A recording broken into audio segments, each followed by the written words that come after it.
ভারতীয় সমর্থকদের মারধরের কারণে আহত হয়েছেন বাংলাদেশের সমর্থক টাইগার রবি। জরুরি অবস্থায় দ্রুত শুক্রবার দুপুরে হাসপাতালে ভর্তি করা হয় তাকে। জাতীয় দৈনিক এবং কিছু অনলাইন পোর্টাল টাইগার রবির শারীরিকভাবে লাঞ্ছিত হওয়ার খবরটি বেশ গুরুত্বের সঙ্গে প্রকাশ করে। ঘটনার সত্যটা আসলে কতটুকু? টাইগার রবি কি সত্যিই ভারতীয়দের কাছে হেনস্থা হয়েছেন? ভারত বাংলাদেশ টেস্ট ম্যাচ ছাপিয়ে টাইগার রবির সংবাদ বেশ গুরুত্ব পেয়েছে দেশের সংবাদ মাধ্যমগুলোতে। তবে ইতিমধ্যেই টাইগার রবির একটি সিসিটিভি ফুটেজ প্রকাশ হয়েছে। মূল ঘটনা জানতে হলে দেখতে হবে সিসিটিভির ফুটেজ। প্রকাশিত ভিডিওতে দেখা যায় মাঠ থেকে বের হওয়ার পরেই গেটের বাইরে রবি অসুস্থ হয়ে মাটিতে লুটিয়ে পড়েন। প্রথম দিকে রবিকে দেখতে কেউ না আসলেও কিছু সময় পর ভারতের অনেক সমর্থকরাই তাকে সহযোগিতা করার জন্য এগিয়ে আসেন। পরবর্তীতে রবিকে হাসপাতালে নিয়েছেন তারা।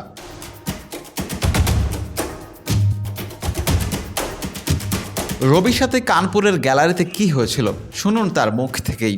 সকাল থেকে একদল সমর্থক আমাকে হেনস্থা করছিল। যখন মধ্যাহ্ন বিরতি শুরু হয় আমি নাজমুল শান্ত এবং মোমিনুল হকের নাম ধরে চিল্লাচ্ছিলাম। তাদের মধ্যে কয়েকজন আমাকে ধাক্কা দিতে শুরু করে, আমার মাস্কট এবং আমার পতাকা ছিঁড়ে ফেলার চেষ্টা করে। আমি বাধা দিলে তারা আমাকে মারতে শুরু করে।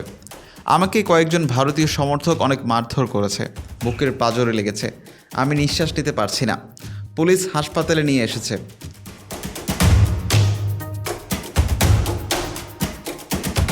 ভারতীয় পুলিশ দাবি করছেন রবির দাবিটি সম্পূর্ণ মিথ্যা।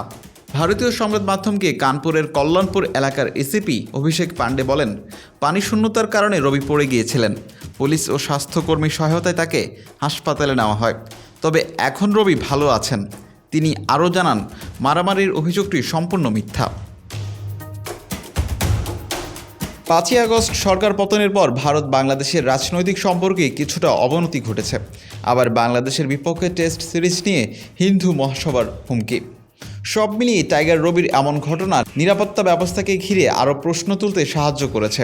তবে রবির এই ঘটনা নিয়ে অনেক সাংবাদিকই বলেছেন তার অভিযোগ ভিত্তিহীন এবং বানোয়াট। এর আগেও রবির প্রথম টেস্টকে ঘিরে রবিকে আহত করার অভিযোগ করেন ভারতীয় সমর্থকদের বিপক্ষে।